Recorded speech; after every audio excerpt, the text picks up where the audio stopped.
Good afternoon, everyone. As Justin stated, we'll be talking about our skill-based resume training today. Just an overview of what will be discussed in the training. We'll start in part one, just giving you an overview of resumes, kind of touching on some different resumes, just some helpful insight on resumes as a whole. In part two, we will discuss cover letters. A lot of times people don't even know where to start with cover letters. We'll go through that and provide you with a template of a cover letter that we've used over the years here at the department. In part three, we'll talk about finding job leads. Part four, we'll actually transform a resume from a original chronological resume into a skills-based resume. And then part five, I wanted to share with you guys some skill-based resume completed examples. Just give you an idea of the different resumes, and you can see where your skills align. In part six, just some additional tips, and in part seven, we'll have a spot for kind of a Q&A session. Resume overview. So we find here at the department that a majority of people can explain what they do, but they are not able to correctly state it on a resume. So it's important to kind of get an idea of what you do and where you're trying to go as far as your next career or job, or and how your skills align with that. And it's important to remember that businesses are looking for skills. What can you do? What can you provide them? And additionally, businesses are not looking to spend time reading paragraphs of a person's accomplishments. It is critical that the customer illustrates a statement quickly to pique the interest of the business. So some of you may know that typically a business spends 8 to 10 seconds reviewing an individual resume. A lot of times the first line of communication a business will use when scanning these resumes is actually a artificial intelligence system, where they will scan your resume through this artificial intelligence before it even gets to a recruiter or hiring manager. So what this artificial intelligence allows them to do is a couple things. It allows them to save some time on the resume and not review 300 resumes, and also kind of streamlines the process and kind of gets them candidates that they feel are a good fit for the opening. So they can actually put in skills that they're looking for in this artificial computer intelligence system, and it will pull resumes that have 8 of those 10 skills. So it's important that you illustrate this on your resume. So you could be perfect for the job within your skill set or have transferable skills, but it's important to highlight these on your resume. And that's going to include maybe looking at a job posting that you're applying to and seeing, what skills that the position is looking for. Sell your strengths and skills. It's very important, and kind of a theme throughout this training will be skills. And we found that just over the years, businesses are looking more and more at skills than, say, education or 20 years in a job. They're really looking for what skills you have and how do they align to the job that you're looking to pursue. Keywords, and this kind of touches on what we just spoke about. It's learn to speak the business language. So a lot of times is different businesses around the state use different terminology. Some are consistent from business to business, while others might vary from business to business. So it's important to do your homework when applying to a job with a different company that you might not be familiar with.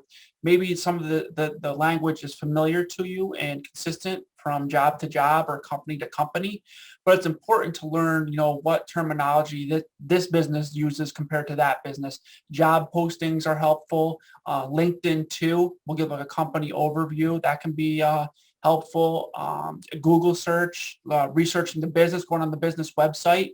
It's important just to familiarize yourself with the business language, and it kind of shows the business that you're invested in them, that you really want to pursue the opportunity that they have available. Job descriptions, again, review individual job descriptions to examine which are a good fit and align with your skill set. A lot of times too, people don't even aren't even aware of certain jobs and how they align with skills that they have. And it's kind of everybody's at a different part in their career. Some are looking for a career change. Some are just looking to get their career started. So it's important to examine, what skills do you have, and where are you trying to go, and how do they align with where you're trying to go. And again, it goes back to employable skills. Determine what skills you possess in relation to career aspirations. And also, it's very important, and we'll discuss more of this in further slides, in providing both hard and soft skills. Hiring businesses are looking for both, and it's important to incorporate both of them into your resume.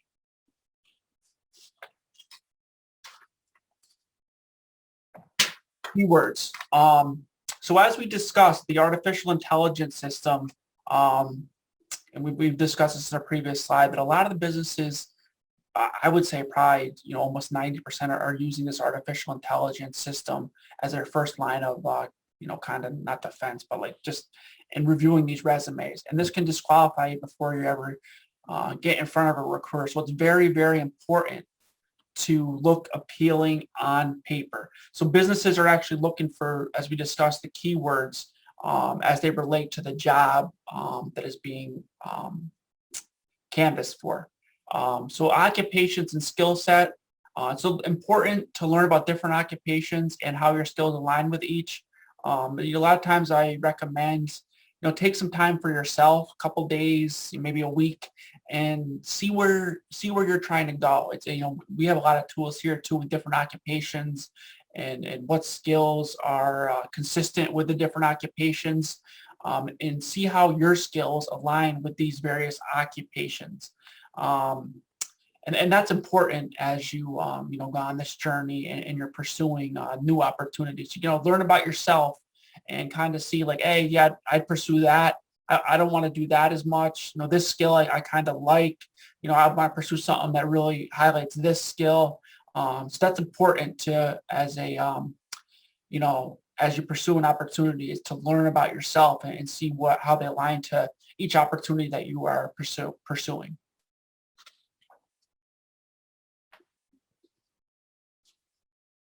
So I like to say that kind of when a business canvases for a job, it's kind of like an open book test.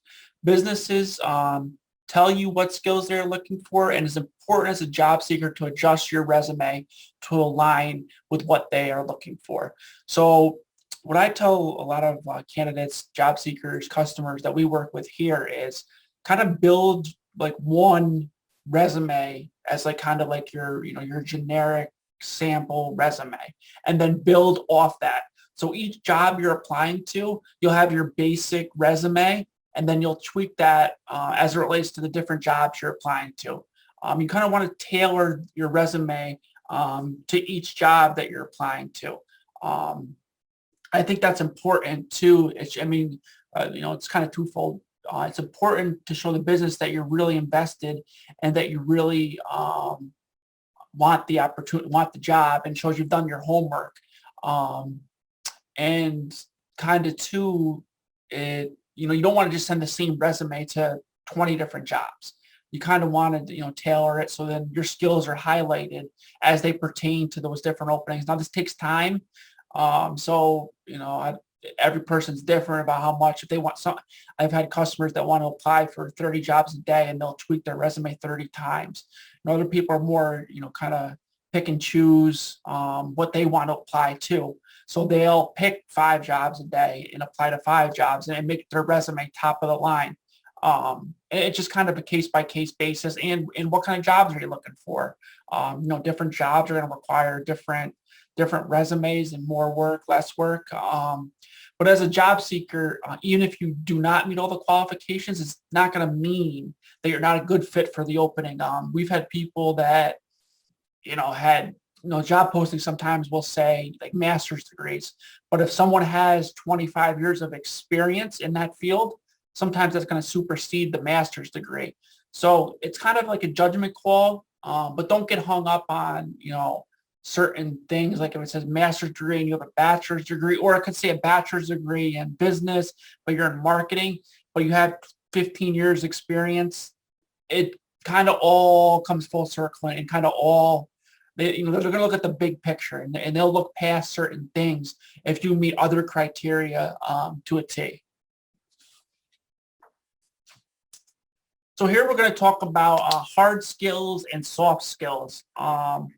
So many people know like the term hard skills and soft skills. So what are hard skills?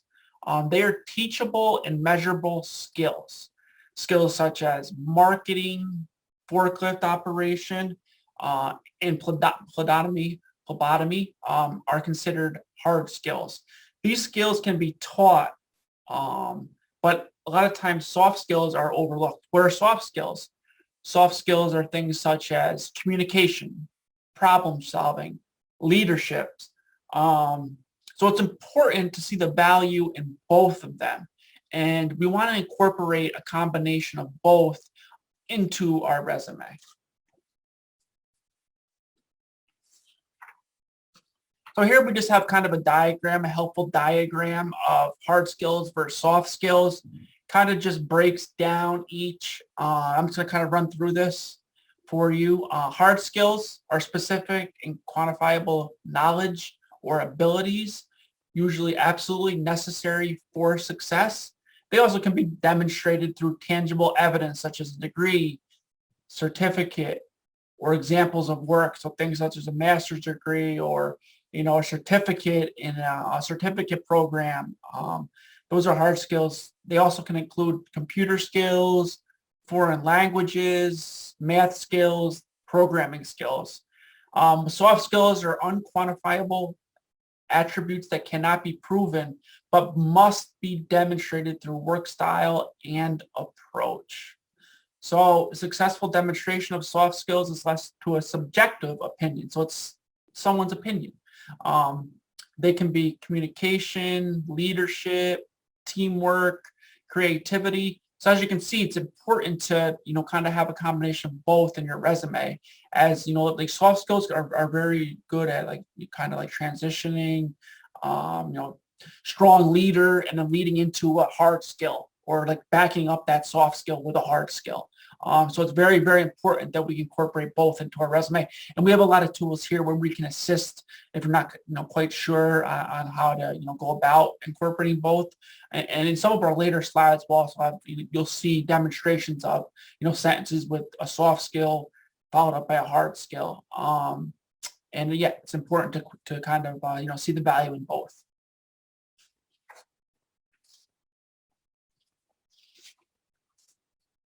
So here's an example of our skill-based resume. And so this document, it's very helpful, and it gives you kind of an idea of our resume and what we include in the resume. We'll also have examples later in the presentation of a completed skill-based resume. So at the top, a name, a street address, city, state, zip. If you're not comfortable sharing your street address, you don't have to. You can do a city, state, zip code. Phone number, email address. I'm right up top here. You can kind of circling it with my mouse right now. Also up top, you can include a link to your LinkedIn profile. I've seen candidates do that. If you do have a LinkedIn profile, I think kind of with the way things are going, a LinkedIn profile is very helpful and can be used in conjunction with a resume. So if you're not familiar with that, it's something that it's worth looking into and just, creating one. So, under our name, we have our summary of qualifications section. So, just things you can include in here, number of years experience in the work relevant to the job you're applying to. 15 years work, experience as an electrician, something like that. If you're looking to stay in an electrician field, credentials, education, or training relevant to the job you're applying to. That's, important to incorporate in here. Also, key accomplishment, say you're employee of the month. We can include that in our summary of qualifications section. A personal characteristic or trait that you possess that's relevant. So a lot of times I'll include something that may be outside your your work history. Say you're like a volunteer firefighter or something. Just kind of shows you're more than a worker bee. I'll incorporate that, or if you do some volunteer work in the community, I'll incorporate that up in the summary or qualification section. I just think this is important to show, and sometimes people have connections various ways. So if we can kind of, you never know who you might come across. If you come across the recruiter that's like, oh yeah, whatever it could be. It's important to incorporate that in the resume, and then maybe computer skills, something like that. You can include that up top. And then right here, and I'll touch on this a lot throughout our training, the summary of skills section. I think this is the most important section of the resume. Kind of just my eye gravitates to that when I first look at a skill-based resume. So it's important to really spend time on developing this section. And then our professional experience section. This is kind of the body of our resume. We can incorporate 3 to 6 skills here. If it's a 2-page resume, we can push out to the 6 skills. It's one major skill, and then it's followed up by a job, task, or accomplishment that kind of supports or illustrates this skill. We'll have examples throughout our training that kind of show how this part is developed and how it looks. But this takes the most time.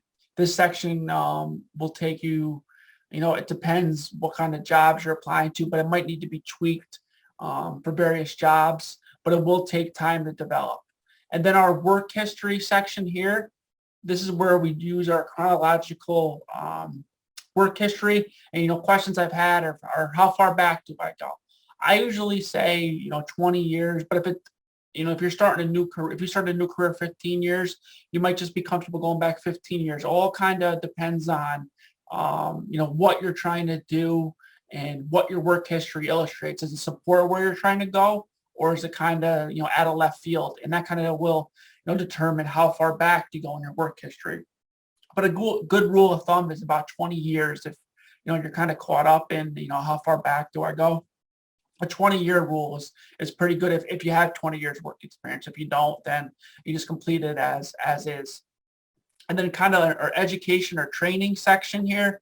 That's just a name of a degree or credential and then kind of the school. Then we could also include things like military experience, volunteer experience. There's also other subsections we can include, but these sections don't need to be included either. It just gives us the option to include these sections on the resume. So here's our completed skill-based resume. This is for a medical case manager and treatment adherence counselor. As you can see, it's very, very appealing on the eye. Our summary of skills sections right in here. As you can see, these skills are very job oriented and kind of illustrate what the customer has done. Again, we highlighted 3 skills under the professional skills section, but we can adapt the resume as it pertains to some people with more work history or more skills. It might have to go to 4 or 5 or 6, which we can push the resume out to 2 pages. It's important though, and I haven't mentioned this yet, we either want to keep the resume at 1 page or a full 2 pages. You don't want to have 1 page and 2 sentences.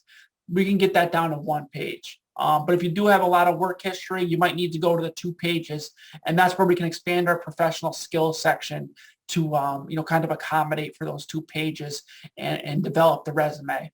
And then if you see our summary of qualifications section, a bilingual trait is very important in today's labor market. So if you're bilingual, I like to highlight that.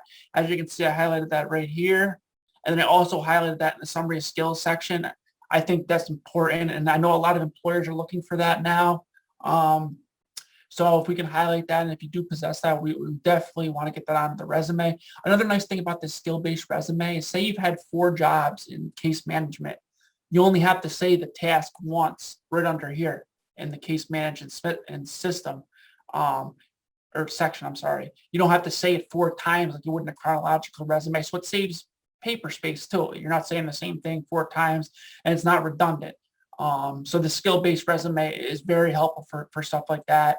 And it's just appealing. I mean, it's not too much. As a recruiter, we've had a lot of positive feedback with this format, which is it's a good thing. And there's ways to tweak it. Because at the end of the day, you as the job seeker, this is your resume. So we want you to take ownership of the resume. So if there's things you say, hey, I want to add that, and I've even worked with people that have had some positive feedback, and we've incorporated some things they've had. It's just all case by case basis, and you can make adaptations to the resume. Cover letters. So it's important to write a new cover letter for each position you are applying to. I know cover letters, a lot of times people are like, oh, but if you get, again, going back to a generic base, build yourself one cover letter, and we'll share with you guys a template, and then build off that cover letter. It makes it a lot more manageable. But it's important to make certain changes as they apply to each position you are applying to. We want to include the hiring manager's name if it's available. A lot of times, sometimes in the job posting, they'll give a name, include that, make it personal. Sure you've done the kind of the homework when you're applying to the job, but you don't want to include the name if you're not 100% positive. So make sure you're including the right name. If you're not sure, there's ways around it. To whom may concern, stuff like that. We can incorporate that into the cover letter. Include specific examples of how you meet the qualifications listed in the job posting. A lot of times I like to open with this, case manager with 15 years experience and a master's in so-and-so. If that's what it's asking for on the job posting, right at the top of the cover letter, show how you meet the requirements in the job posting. Then the recruiter, it's going to pique the recruiter's interest or the hiring manager. And a lot of times the cover letter is the first piece of material that a recruiter or a hiring manager is going to see. So that first part, they're going to be like, how do you meet the requirements? We want to, right at the top, say how you meet the requirements. Sometimes they'll have more, less, but just indicate right at the top of that cover letter how you meet the requirements of the job you're applying to.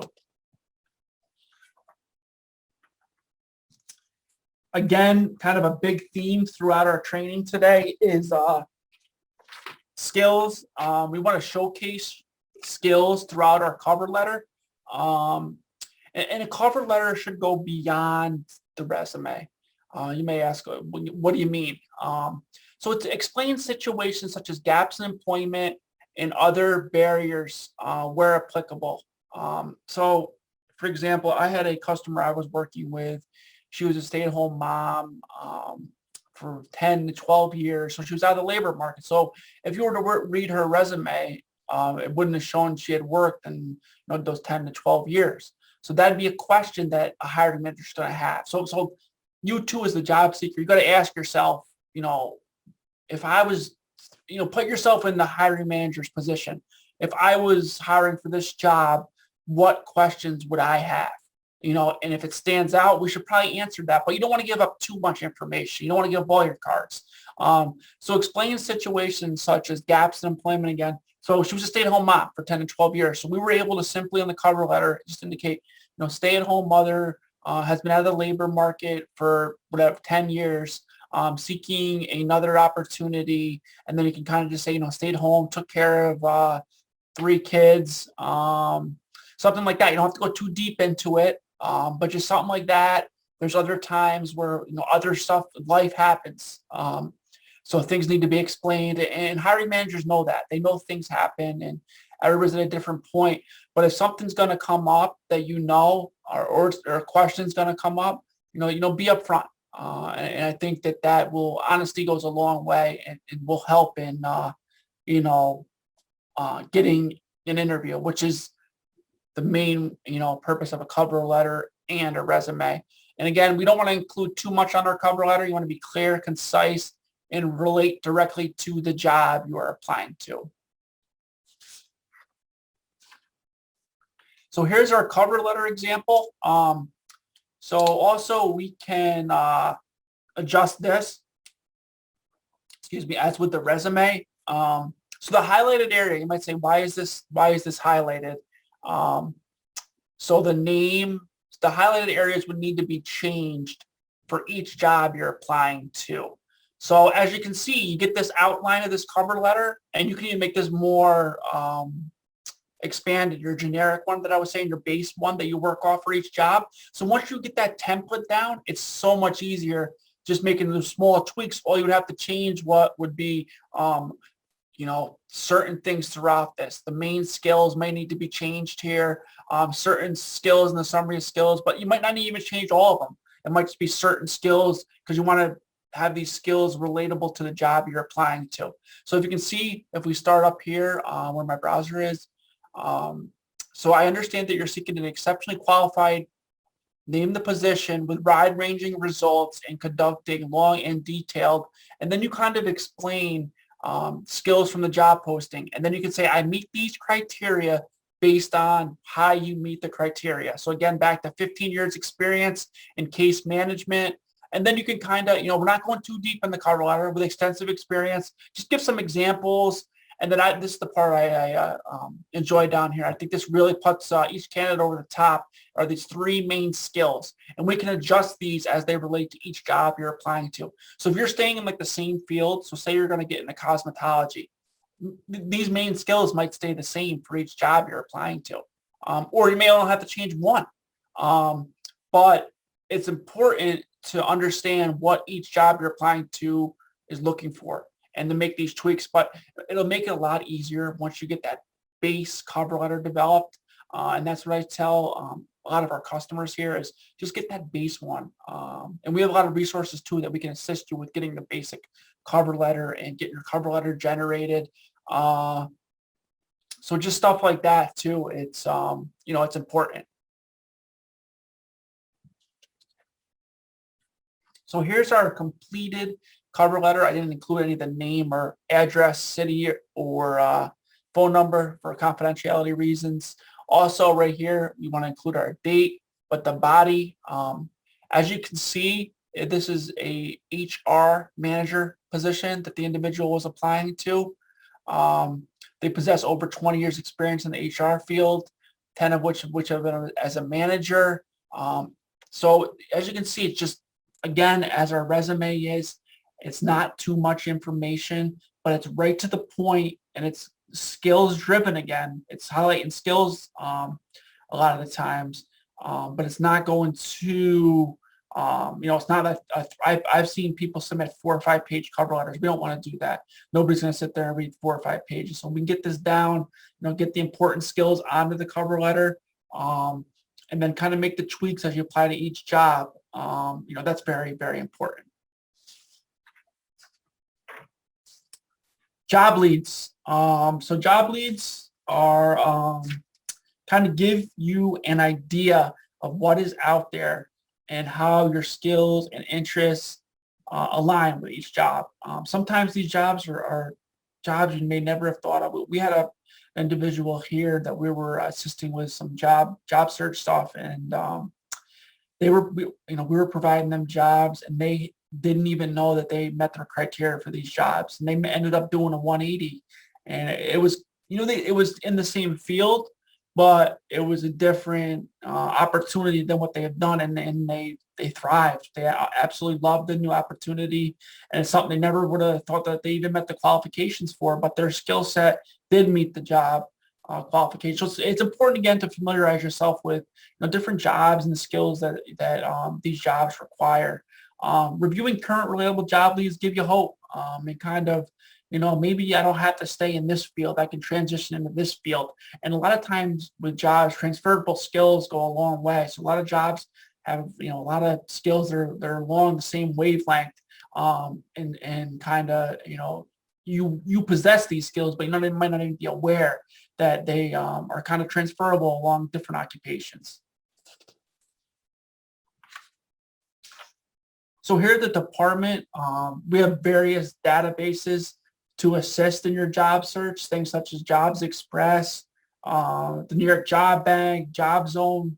You all might be familiar with some of this stuff, but they're all all good. And the thing with our job bank too is we vet each job before it is posted. So I know like if you use stuff like Indeed or Monster, there's a lot of spam on there. I've worked on all of them. But with our job bank is we actually have staff that actually does a full review of each job before it's posted, and the job's vetted. So we check the employer number and all that stuff. So it's all legit. It's all, they're all good jobs and they're all valid and it's no spam. And so you don't have to worry about that. So that's a good tool about using our job bank. And sometimes people aren't even aware that we have our own job bank here at the department. But they're all, a lot of these stuff, Monster, Indeed, they have a lot of similar jobs. And you'll see job posted along all these different, resources, and they're all connected. But we also have stuff like New York Talent, so businesses who are seeking talent can view resumes. You can post your resume there, and hiring businesses can look at this stuff. There's also other legitimate sites. I'm a big believer in LinkedIn. They're just the way things are going. They post a lot of people post recruiters post jobs on there. They see talent on there. So it's important to kind of network on there, and you'll find jobs even posted on there from recruiters.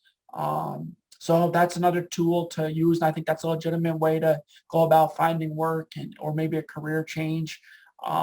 Is just becoming familiar with LinkedIn. If you're not familiar with it, there's a lot of good stuff online. You can even go on like YouTube and watch like a 15, 20-minute tutorial on it. And it'll kind of give you a breakdown how to create one. But there's a free version, which that's all you need in my mind. But they also have like a paid version. It's a small fee. It's got a little bit more features than the unpaid version. But you can kind of make your determination. I think the unpaid version is fine. And there's enough good things out of that.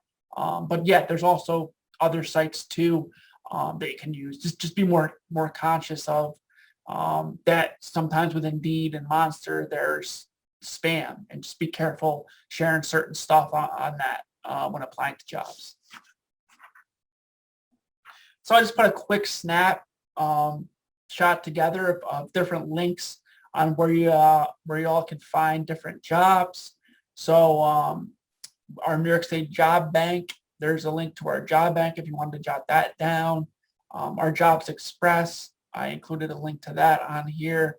LinkedIn, pretty easy to remember, www.linkedin.com. Indeed, Monster, I'm sure you're all familiar with those type of things. There's also other ways. I know people have went about finding jobs. Social media, sometimes on Facebook, I'll even see like people posting job opportunities on there. The more, I feel like the more, but you have to understand the pros and cons of each. But the more things you can get involved with, probably the better for finding work, for finding job leads. But just be conscious of, Indeed might have some spam, Monster might have some spam, Facebook, is its own thing. Be careful. All of them are kind of in our job bank. They're all vetted. I think our job bank's the best way to go about finding, jobs in the field you're looking for. But by all means, use everything that's available to you when researching job leads, and you'll find that a lot of these jobs have been posted on 3 to 4 different of these sites, which is common.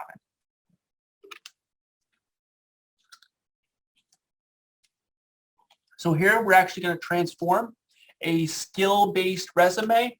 So I'm going to take a resume, the before and after, and kind of present it here. So in this section, we will transform a customer's resume that we worked with into the skill-based resume. So what I'll show you is how I do the resume. Everybody does it a little bit different, but this is what I found the most effective when developing your skill-based resumes. We'll go through the steps in the transformation and also provide some helpful tips. So what's important before even starting the resume is review your current resume, your current work history, your current volunteer experience and education. So maybe get a notepad out, maybe get Microsoft Word and start jotting stuff down. Here's what I've done. Here's my skills, my volunteer, my education. Get a game plan. It's a lot more manageable going into developing a resume because a lot of times people are like, oh, Chris, like, I don't know even where to start. Like, I don't even know. But get a plan. sit down, take, a couple hours a night or whatever time you have, morning, if you're a morning person, and sit down and be like, this is what I've done. This is the volunteer experience I've done, and just jot that all down. So then you kind of have an idea of what you've done. And then ask yourself, what do I want to do in the future? So this will include your next page of notes. These are 3-4 things I'm just thinking about brainstorming. It's just all brainstorming. And then it's beneficial to make this plan prior to starting the resume. So once you have an idea of what you want to do in the future, actually do some research on it. Google, contact, friends or a network and say, hey, I'm thinking about doing this. What do you think? What are the requirements for this? Figure out if it's really something that you meet the requirements you could actually do. Is it reasonable? And if not, like say it's, you need to go get a certificate for 6 months. Then you understand. And if you're willing to do that, be like, oh, I need to get a certificate in, electrical work. You understand that and you're willing to go do that, then you can go do it. But kind of do your research once you have an idea of what you want to do in the future. Sometimes people are just like, I've been a teacher for 20 years. I just want something different. I want to do a totally different thing. Or I've been whatever, I've been a landscaper for 10 years. I'm just looking to get more of a, inside. I don't want to be outside all day. It's just different things like that. And that's how this brainstorming session will work, and kind of just jot this down like, oh, I want to get in the office setting or something like that. But it's important to do this before you start your resume.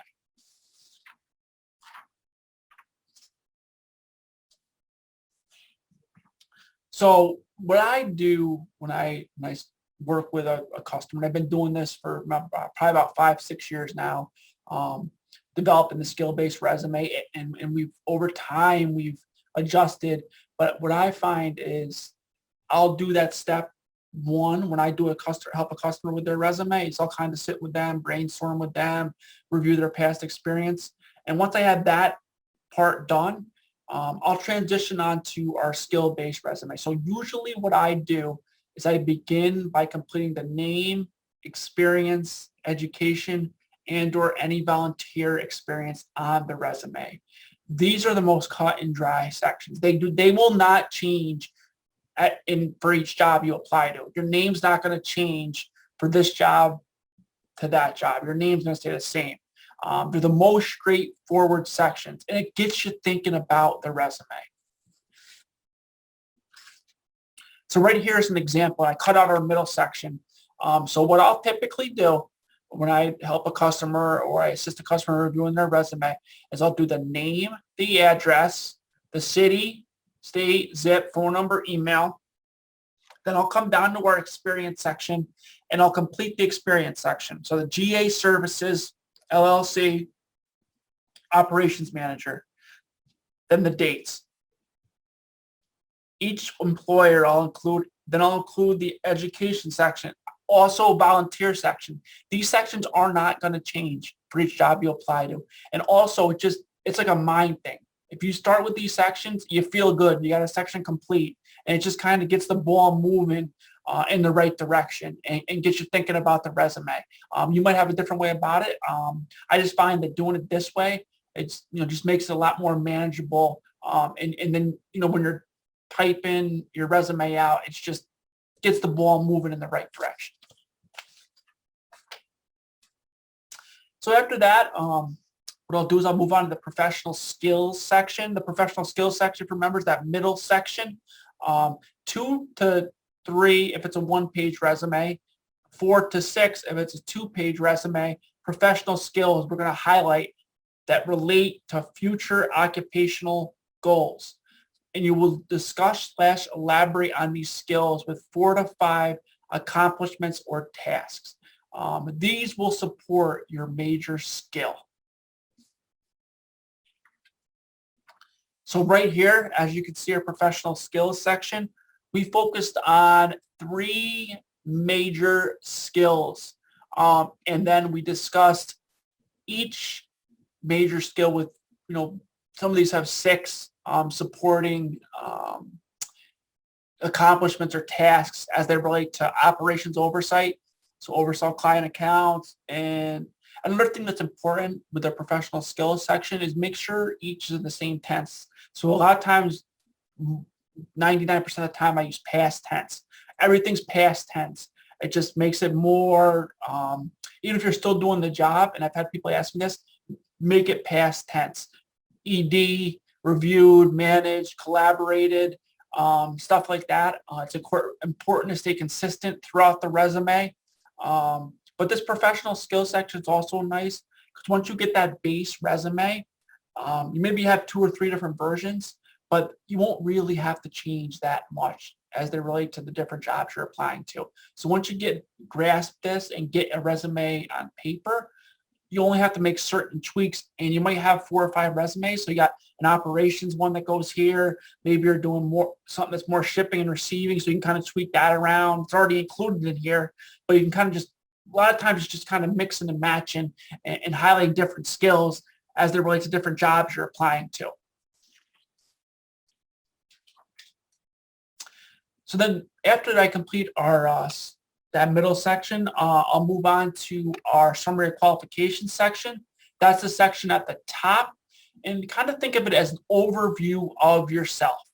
So certain things to include: number of years experience and work relevant to the job you're applying to, credentials, education, or training relevant to the job you're applying to, a key accomplishment that shows your qualifications for the job, personal characteristics or traits that you possess that are relevant to the job you're applying to, computer skills. You can kind of think outside the box. Like I said before, some volunteer work you might want to highlight it up top. If you were like employee of the month, that's a nice thing to highlight at the top. If you got an award at a previous employer, some sales stuff, say you're in the sales, certain quota you met that kind of, is going to separate you from the next candidate. We incorporate that at the top. I like numbers, and I know I've spoken with some businesses too. Numbers go a long way. If you can put a number on something, we can include that at the top. That'll stand out and separate you from the next person. So right here is our summary of qualifications section. As you can see, kind of talked about his experience in operations, logistics, management, compliance. Right here, we incorporated a computer skill.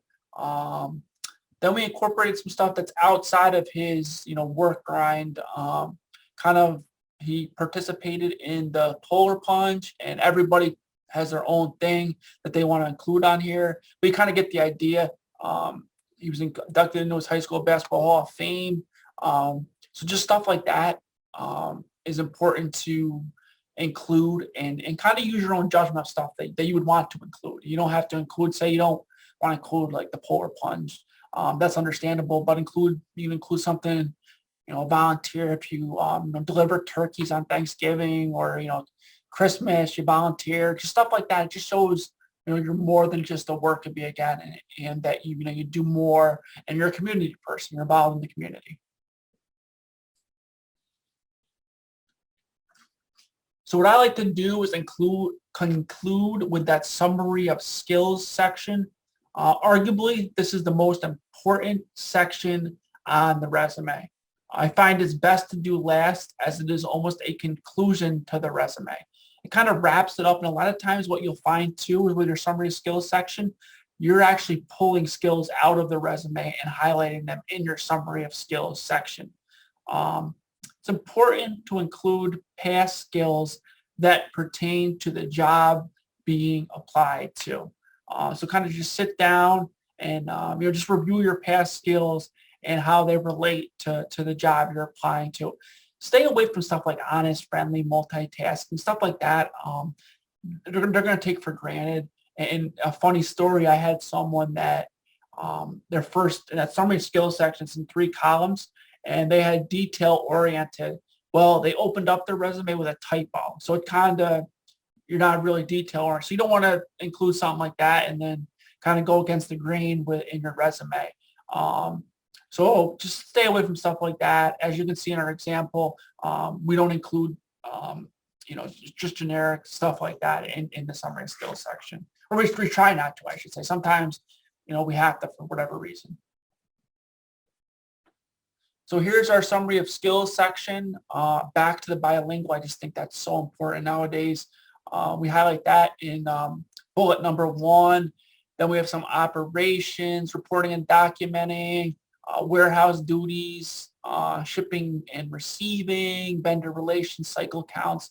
So this was actually a very good success story. We worked with this gentleman, and he had relocated to upstate New York from the downstate area, and he had no connections up here.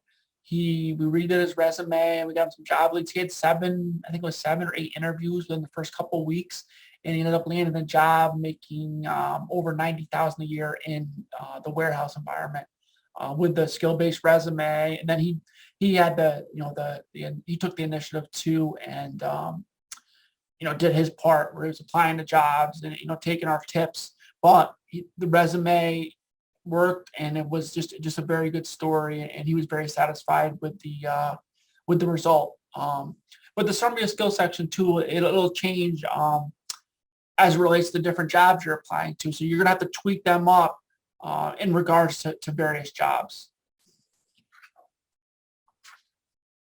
So just kind of in completing your resume, review 2 to 3 times for sentence structure, spelling, grammar. I even miss stuff now, so sometimes I'll even have a colleague look it over, say, hey, does anything jump out to you? Because we want to send the highest quality, best product to our businesses. We don't want to have, a resume that's littered with typos or spelling errors. It just looks like you didn't take the time to review your resume. So right now I'm going to share with you just a couple skill-based resume examples. Also, anyone has questions, just put them in the chat box, and we'll be able to answer them at the end. I see a few in there now. So if you have any questions, just type them in the chat box. So here's our first completed skill-based resume.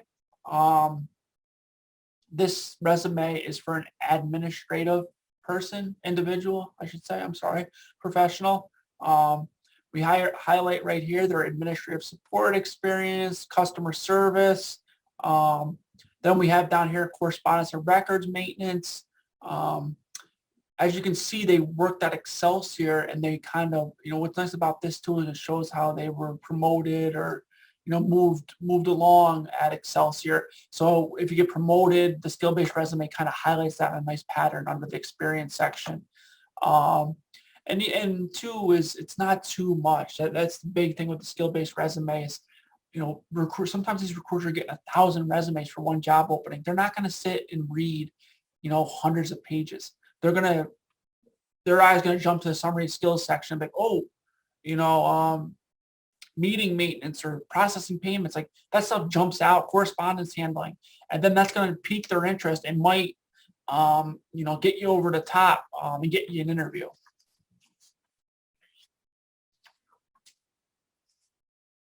Here's a restaurant skill-based example. A lot of times too, I've worked with a lot of people in the restaurant industry, bartenders. They've never even had to use a resume. A lot of that work is kind of word of mouth, or people knowing people. So developing a resume can be tricky. We can do that. We have the resources here to help you develop a resume. Also, I should say, if you don't even have a resume, or never even developed one or haven't developed one in 20 years, we can assist you with getting the ball rolling and kind of get you thinking about it. But as you can see up here, our summary qualifications section, and then we get into our summary skills section. Again, it's very to the point, and what's very, very good about the resume is, it's not too, again, it's, I kind of keep reiterating, it's not too much, easy to follow. Down here too, and a lot of times I'll get questions too, like we've had a lot of work in a short period of time. That's kind of a case-by-case basis too, because you don't want to look like a job hopper today in the labor market, but you also want to include different jobs if they relate to the job you're pursuing. So I wouldn't include like 10 to 12 jobs in like 5 to 6 years. If you've been doing work in 2 jobs or stuff like that, there's areas where you can remove certain stuff, and we can give you a kind of a judgment on what you should remove and what not. Um, but it's important to kind of, you want to show some stability, and show an organization that you're willing to stay around for a while. And that's something too you can explain on the cover letter again. If you've had a lot of jobs in a short period of time, but there's a reason, say you're relocated across the country or something like that, you can include that on the cover letter. And again, it goes back to that point of explaining certain things that might come up if a recruiter were to read the resume. Here's a chef resume, a pastry cook resume. Again, a lot of times cook chefs, they've never even developed a resume, so it's a tough first task for them to do.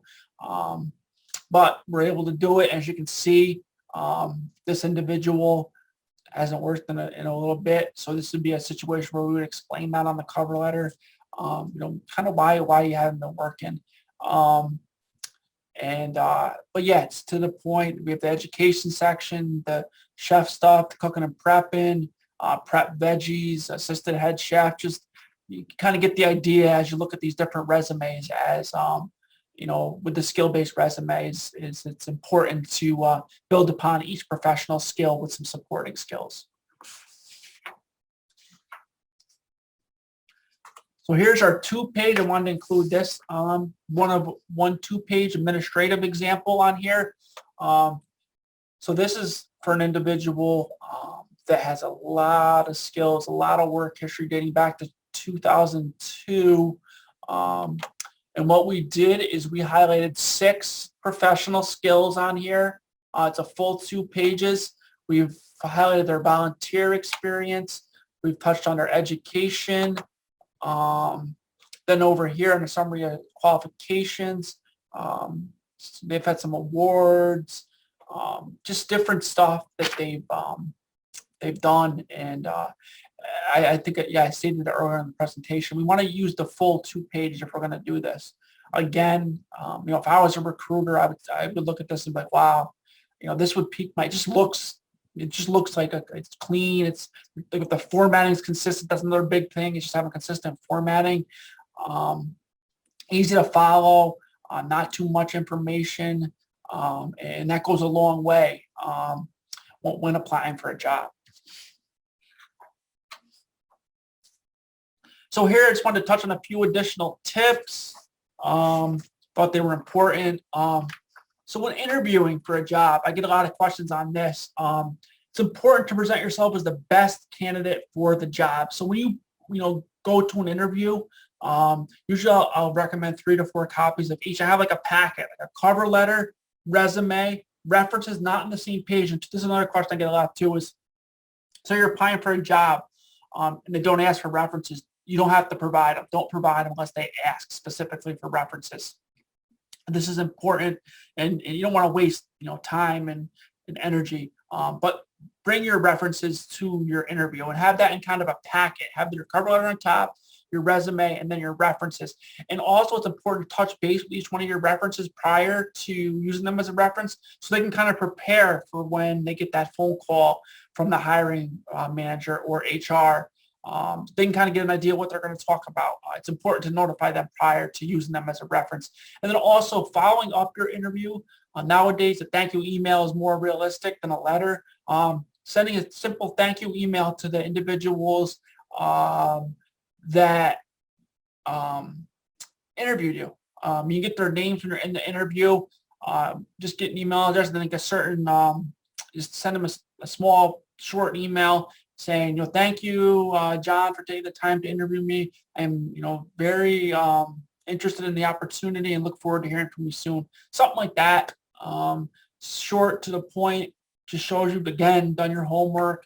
A lot of times, just those little steps can get you over the top and get you that job. If they're if you're like this with another candidate, just that simple thing of going above and beyond and sending that thank you email might put you over the top and get you that opportunity.